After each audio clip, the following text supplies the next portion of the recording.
Continuation of KCC tutorials. तो बच्चों आज हम 10th साइंस 2 का 7th lesson introduction to microbiology का थर्ड पार्ट सीखते हैं। सेकेंड पार्ट में हमने ब्यूरेजेस कैसे बनाते हैं, ब्रेड, विनेगर ये सब कैसे बनाते हैं और उसमें माइक्रोब्स का क्या उपयोग होता है ये सब देखा है। आज का हमारा टॉपिक माइक्रोबियल एंजाइम्स के साथ, अब एंजाइम्स क्या होते हैं ये भी देखना है। तो माइक्रोबियल एंजाइम्स के साथ स्टार्ट होने वाला है। तो वीडियो स्टार्ट करने से पहले आपको एक रिक्वेस्ट है, अगर ये वीडियो आपको अच्छी लगी होगी तो please like, share and comment कीजिए। और अब तक आपने हमारे चैनल को सब्सक्राइब नहीं किया होगा तो प्लीज सब्सक्राइब भी कर दीजिए। So let's start with microbial enzymes. Nowadays, instead of chemical catalyst, microbial enzymes are used in chemical industry. अब पहले के जमाने में केमिकल कैटलिस्ट यानी कि ऐसे कुछ केमिकल्स यूज करते थे, कैटलिस्ट यानी कि रिएक्शन का स्पीड बढ़ाने वाली चीजें। तो केमिकल कैटलिस्ट यूज करने के जगह आज हम माइक्रोबियल एंजाइम्स यूज किया करते हैं। अब माइक्रोबियल एंजाइम्स क्यों यूज किया करने लगे तो देख लो। These enzymes are active at low temperature, low pH value and low pressure, due to which energy is saved and erosion-proof instruments are also not necessary. तो माइक्रोबियल एंजाइम्स के आपको पूछा जा सकता है क्यों माइक्रोबियल एंजाइम्स यूज करते हैं, तो आपको उसका रीजन लिखना है। ये जो एंजाइम्स होते हैं वो low temperature, low pH and low pressure के कंडीशन पर भी काम करते हैं। इन्हें एक स्पेसिफिक प्रेशर वगैरह की कोई जरूरत नहीं होती, जिसके कारण केमिकल इंडस्ट्री की बहुत ज्यादा मात्रा में एनर्जी सेव हो जाती है। और उसी के साथ इरोजन प्रूफ इंस्ट्रूमेंट, पहले केमिकल कैटलिस्ट यूज करने के दौरान एक स्पेशल मटेरियल से बने हुए चीजें ही इंस्ट्रूमेंट यूज करनी पड़ती थी, मगर इस एंजाइम्स का इंस्ट्रूमेंट पर भी कोई इफेक्ट नहीं होता, इसलिए उसका भी खर्चा कम आता है और माइक्रोबियल एंजाइम्स आज बहुत ज्यादा मात्रा में यूज किया जाता है।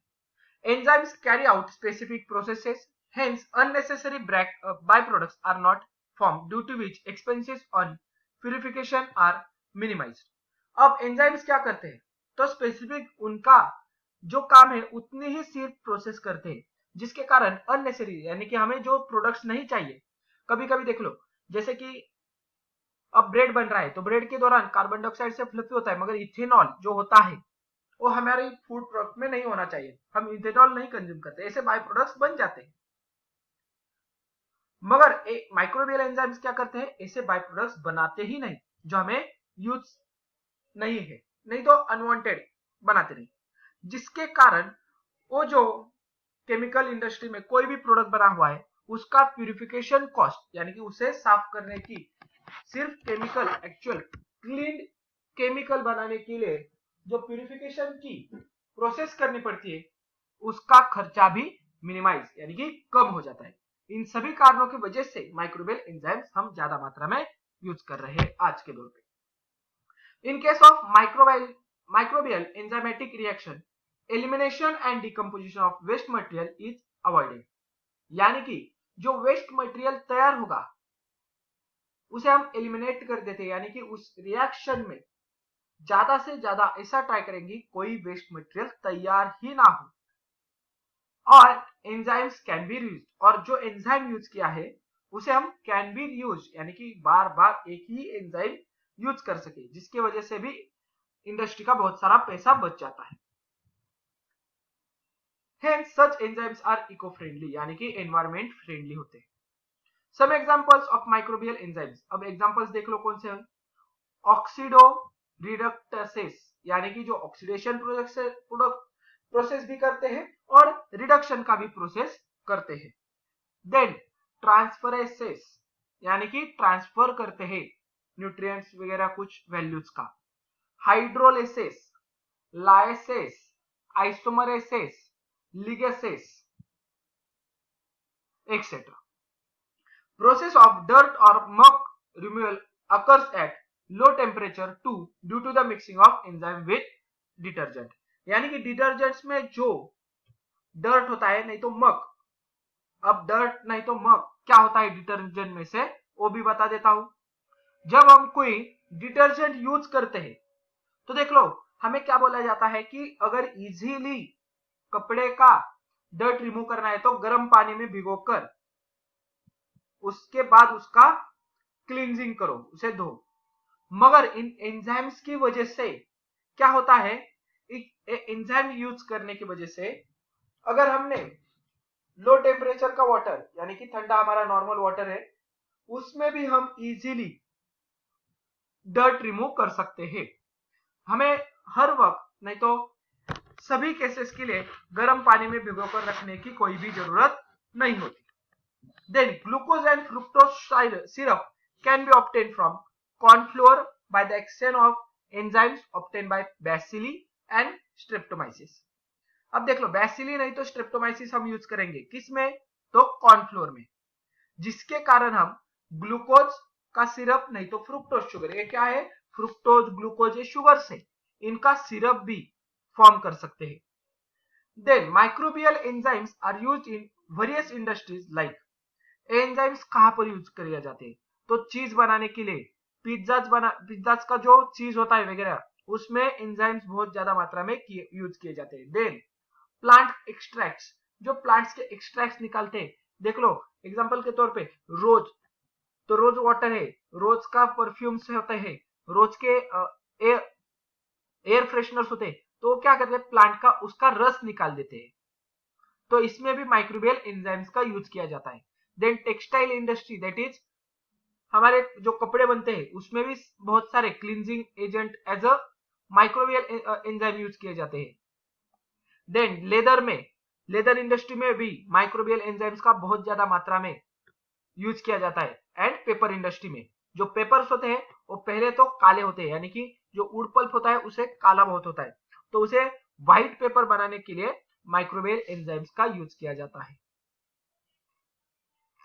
नेक्स्ट देख लो क्या है, organic acid used in various commercial products and microbial useful for the same, यानी कि कौन सा सोर्स है, सोर्स क्या है उस एसिड का, माइक्रोबियल, हम कौन सा माइक्रोब यूज करेंगे, उसके बाद कौन सा उस माइक्रोब्स के और सोर्स यानी कि फल वगैरह कुछ भी होने दो सोर्स, उसके साथ माइक्रोब्स ऐड करने के बाद कौन सा एसिड तैयार होगा, अमीनो एसिड तैयार होगा, और इस अमीनो एसिड का हम यूज कैसे किस में करेंगे।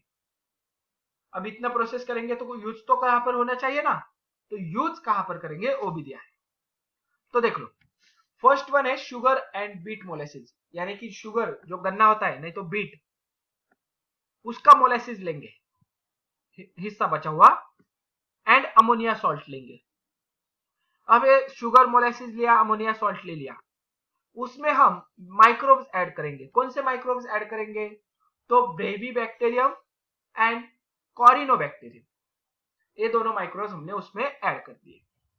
अब ऐड करने के बाद इनका प्रोसेस हो जाता है, माइक्रोबियल प्रोसेस हो जाएगी इन दोनों के एडिशन के बाद, और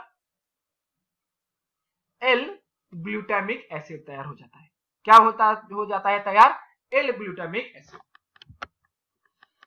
अब एल ग्लूटामिक एसिड हम कहां पर यूज करते हैं, तो एल ग्लूटामिक एसिड का यूज होता है अजीनोमोटो तैयार करने में, और अजीनोमोटो का साइंटिफिक नेम है मोनोसोडियम ग्लूटामेट। तो प्रोडक्शन ऑफ अजीनोमोटो के लिए हम एक ग्लूटामिक एसिड यूज करेंगे। देन अगेन शुगर मोलेसिस लेंगे, थोड़ा सा सॉल्ट लेंगे, उसमें हम एस्परगिलस नाइगर ए माइक्रोब ऐड करेंगे। ऐड करने के बाद प्रोसेस के बाद साइट्रिक एसिड तैयार होता है, जो कि साइट्रिक एसिड बहुत ज्यादा मात्रा में लेमन, देन मौसम्बी जो वगैरह होता है, ऑरेंजेस, उसमें बहुत ज्यादा मात्रा में होता है, तो साइट्रिक एसिड बन जाता है। और ये साइट्रिक एसिड यूज कहां पर होता है, तो हमारे जो कोल्ड ड्रिंक्स होते हैं उसमें साइट्रिक एसिड यूज होता है। जो टॉफीज, बच्चों की टॉफीज बनती है, उसको एक प्रकार की सार टेस्ट होती है, देख लो, जैसे कि ऑरेंजेस की टॉफीज होती है, लेमन टॉफीज होती है, आपका जो ले लो कच्चा आम वगैरह, तो उसके जो टेस्ट होती है वो साइट्रिक एसिड की मदद से आती है। चॉकलेट प्रोडक्शन, तो डार्क चॉकलेट ले लो, नहीं तो अमूल की डार्क चॉकलेट की जो कैडबरी है, उसका एक स्पेसिफिक टेस्ट है, तो टेस्ट कहां से आती है? इस साइट्रिक एसिड के वजह से। देन नेक्स्ट है हमारा ग्लूकोज एंड कॉन्स्टिप लिकर, यानी कि हम ग्लूकोज लेंगे और कौन का लिकर लेंगे, लिकर यानी कि पेय। उसमें भी हम एस्पेरिगेलस नाइगर यही डालेंगे। अगर एस्पेरिगेलस नाइगर से ग्लूकोनिक एसिड तैयार होगा, यानी कि corn plus Aspergillus niger is equal to gluconic acid. Gluconic acid हमें क्यों यूज होता है? तो production of minerals used as supplements for calcium and iron. तो हमें देख लो, हमारे बोन्स के मजबूती के लिए कैल्शियम और आयरन की बहुत ज्यादा मात्रा में जरूरत होती है। हमारे बोन्स को कैल्शियम की जरूरत होती है और जो हमारा खून है उसमें ज्यादा से ज्यादा आयरन होना चाहिए, because it control the oxygen level of our body. So अब क्या करेंगे हम? तो आयरन और कैल्शियम हमारे बॉडी का इंक्रीज करना है तो हमें कुछ टैबलेट्स मिलती है, तो उसमें जो मिनरल्स की यूज किए जाते हैं एक ग्लूकोनिक एसिड की मदद से, क्योंकि इतनी ज्यादा मात्रा में केमिकली ही हम सिर्फ बना सकते हैं कैल्शियम और आयरन, नेचुरली हमें मिलेगा क्या? नहीं। So this gluconic acid use in that tablets. Calcium की टैबलेट्स छोटे बच्चों को दी जाती है, आयरन की टैबलेट्स दी जाती है। तो इसमें एक कॉर्न लिकर ग्लूकोज और उसमें डालेंगे हम एस्पेरिगेलस नाइगर, जिसकी वजह से तैयार होगा ग्लूकोनिक एसिड, जिसकी वजह से हम कैल्शियम और आयरन बनाएंगे। फोर्थ वाला है मोलासिस एंड कॉन्स्टिप लिकर। कौन का लिकर लेंगे? मोलासिस लेंगे। उसमें डालेंगे हम लैक्टोबैसिलिस डेलब्रुकी। अब लैक्टोबैसिलिस डेलब्रुकी इस माइक्रोब्स को ऐड करने के बाद बन जाता है लैक्टिक एसिड। अब लैक्टिक एसिड का यूज कहां पर करेंगे? Sources of nitrogen and production of vitamin. Vitamin product करने के लिए एंड नाइट्रोजन से अलग अलग चीजें बनाने के लिए हम यूज करते हैं लैक्टिक एसिड को, इस लैक्टिक एसिड को। अब देख लो, सेम आपको विटामिन की गोलियां दी जाती है, B12 की, B5 की वगैरह, अलग अलग विटामिन की। तो गोलियां कैसे इतनी ज्यादा मात्रा में इतने सारे लोगों को देनी है? तो इतनी ज्यादा मात्रा में जब देनी है हमें सी विटामिन की गोलियां, B12 की गोलियां, तो कैसे बनाएंगे? तो इस केमिकल रिएक्शंस से, केमिकल इंडस्ट्रीज में ऐसे यूज करने के बाद वो प्रोडक्शन किया जाता है। देन अगेन मोलासिस लेंगे, कॉर्न लिकर लेंगे, उसमें डालेंगे हम एस्पेरिगेलस इटाकोनियस, सॉरी, इसे बन जाता है इटाकोनिक एसिड। अब ये इटाकोनिक एसिड का मेन यूज है पॉलिशिंग। मेन यूज क्या है उसका? पॉलिशिंग, यानी कि paper industry, textile industry, plastic industry और गम प्रोडक्शन में इसका ज्यादा मात्रा में यूज किया जाता है।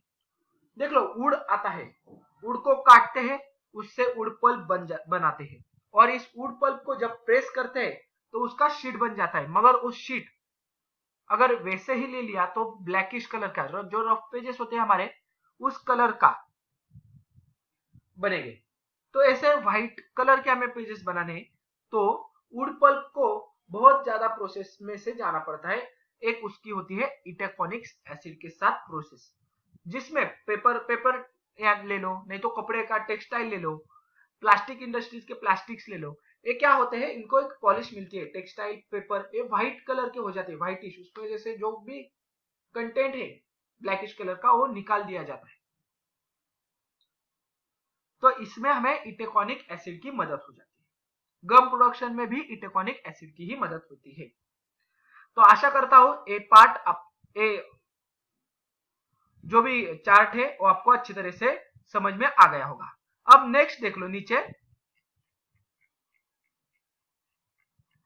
What is the xanthan gum that imparts thickness to your favourite ice cream, puddings, chocolates, milk shakes, chocolate drinks, instant to etcetera. यानी कि स्कैंथम गम यूज किया जाता है किसमें? हमारी जो आइसक्रीम है उसे एक डेंस स्ट्रक्चर होता है, थिकनेस होती है। आइसक्रीम क्या होती है? एक डेंस होती है। देख लो, एक मशीन है, ये बहुत ही बड़ा आ गया है, एक मिनट, हाँ, ये मशीन होती है आइसक्रीम से बाहर निकलने वाली, और ये यहाँ पर हमने कोन लगाया। तो इसमें क्या होता है, एक ऐसे कुछ हम बनाते हैं, बराबर। वो क्या होता है, बहुत डेंस होता है कोन के ऊपर जो आइसक्रीम आती है। देन पुडिंग, चॉकलेट डेंस होता है, मिल्क शेक डेंस होता है। तो इनको जो थिकनेस आती है, आप कोल्ड कॉफी ले लो, थिक कोल्ड कॉफी ऐसे लिखते हैं, तो इसको थिकनेस किसके वजह से आती है, तो थिकनेस आती है स्कैंथम गम की वजह से। आपको पूछा जा सकता है कि स्कैंथम गम कहां पर यूज किया जाता है, तो आपको लिखना है सारे ice cream, puddings, chocolate milk shake and chocolate drinks, instant soups में यूज किया जाता है। This gum is obtain by fermentation of starch. इसको fermentation of starch and molasses, क्या करेंगे हम, fermentation of starch and molasses करेंगे with the help of Xanthomonas species. जो स्कैंथोमोनास स्पीशीज के माइक्रोब्स होते हैं, उनके यूज से हम स्टार्च और मोलेसिस का फर्मेंटेशन करेंगे, जिसके कारण स्कैंथम गम प्रोड्यूस होता है। और यही स्कैंथम गम हम इन सारी चीजों में मिला देंगे, जिनकी वजह से आइसक्रीम वगैरह को एक थिकनेस आ जाएगी। It is variously useful due to the properties like solubility in hot and cold water. अब क्यों यूज होता है, क्योंकि ये दोनों प्रकार के वाटर्स में सॉल्युबल है। आपने कई बार देखा होगा, एक मिनट, एक पूरा करने के बाद आपको बताता हूँ। Solubility in hot and cold water दोनों में मिल जाता है। हाई डेंसिटी, यानी कि ये बहुत ही थिक होता है। It is use in production of pigments, colour वगैरह में यूज करने के लिए, फर्टिलाइजर्स में, वीडीसाइड्स में, टेक्सटाइल पिगमेंट्स में, टूथपेस्ट में। टूथपेस्ट को भी एक क्या होती है, एक थिकनेस होती है। हाई क्वालिटी पेपर, एक उनको मोटापा होता है। जो हमारे जो लो क्वालिटी के पेपर होते हैं, बहुत ही पतले होते हैं, आगे आप लिखो, उनकी जो स्याही है वो पीछे की तरफ दिखाई देती है। मगर अच्छे क्वालिटी के पेपर ले लो, उनकी स्याही हमें नीचे पीछे जो है वहां पर नजर नहीं आती। क्यों, उसमें स्कैंथम गम यूज किया जाता है, जिसके कारण वो पेपर ठीक होता है। आगे समझ में। अब आते हैं substances obtained by microbial processing and their role, यानी कि हम कौन कौन से सब्सटेंस यूज करेंगे और उनका रोल क्या है। तो देख लो, साइट्रिक, मैलिक और लैक्टिक एसिड अब अगर कोई भी चीज बनाने के लिए यूज करते हो, तो आपका रोल क्या होगा, टू इम्पार्ट एसिडिटी, यानी कि उस चीज में एक एसिडिक कलर, टेस्ट, एसिडिटी बढ़ाने के लिए। देन अगर आप यूज कर रहे हो ग्लूटामिक एसिड, लाइसिन, ट्रिप्टोफैन, तो आपको क्या काम है, उसको वहां का रोल क्या है, इन सारे का प्रोटीन बाइंडिंग, यानी कि उस मिल्क है, मिल्क में से सारे प्रोटीन एक साइड को लेने के लिए हम यूज करेंगे सारे ग्लूटामिक एसिड वगैरह। नाइसिन एंड नेटामाइसिन, नाइसिन और नेटामाइसिन क्यों यूज करेंगे, तो माइक्रोबियल रिस्ट्रिक्टर, यानी कि जो हमें यूजफुल माइक्रोब्स है उन्हें ही हम अलाउ करते हैं एंटर करने के लिए, और जो हमें नहीं चाहिए वो उसे एंटर नहीं करने देते। Ascorbic acid, that is vitamin C, B12 and B2। अब इन माइक्रोबियल प्रोसेसिंग के बाद ये हम क्यों बनाते हैं, तो एंटीऑक्सीडेंट है, जिनके कारण फूड ज्यादा समय तक प्रिजर्व रहता है। विटामिन बनाएंगे, B12, विटामिन सी, ये क्या है, विटामिन है। अब जो पेंडेमिक है कोरोना का, उसमें क्या कर रहे हैं, विटामिन सी की मात्रा ज्यादा ले लो, ऐसे बोल रहे हैं। तो यही रोल है माइक्रोबियल माइक्रोब्स का हमारे लाइफ में। देन बीटा कैरोटीन, लाइकोपेनिस, स्कैंथिनिस, ल्यूटेइन, ये सब क्या है, एडिबल कलर्स बनाते हैं। आप पाव भाजी को रेड वगैरह कलर यूज करते हैं, जलेबी बनाने के लिए येलो कलर यूज करते हैं, ऑरेंज कलर यूज करते हैं। तो कलर, एडिबल कलर, यानी कि खाने का जो कलर होता है वो बनता कहां से हो, तो एक माइक्रोबियल प्रोसेसिंग से बन जाता है। आप पेंट वगैरह डालते हो क्या उसमें, उससे क्या होगा, फूड पॉइजनिंग होगा। जो ड्राइंग का कलर होता है वो डालते हो क्या, नहीं, उससे क्या होगा, फूड पॉइजनिंग। वो खाने के कलर नहीं, वो एडिबल कलर्स नहीं है। एडिबल कलर्स बीटा कैरोटीन, लाइकोपेनिस, इनकी वजह से बनाए जाते हैं। देन पॉलीसैकेराइड्स एंड ग्लाइकोलिपिड्स, इनके मदद से इमल्सिफायर्स बनते हैं। अब इमल्सिफायर्स होते क्या है? तो इमल्सिफायर एक ऐसे है जो इमल्शन प्रोसेस ऐड करते हैं, यानी कि जो मिक्स नहीं होने वाली चीज होती है, जैसे कि वाटर और ऑयल ले लो।